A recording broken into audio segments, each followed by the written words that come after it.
জয় বদ্রী বিশাল।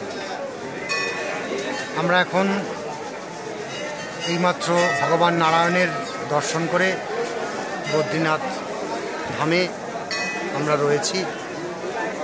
প্রচুর ভক্ত সমাগম হয়েছে, পুজো পাঠ দর্শন সবই খুব সুন্দর হলো। জয় বদ্রী বিশাল, জয় বদ্রী বিশাল।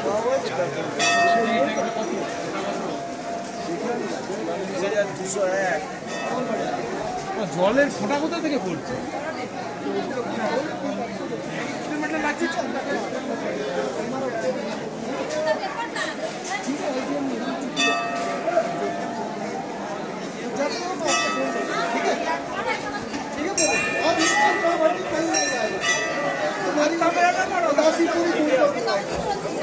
जय बद्री विशाल हमारे लिए भी काम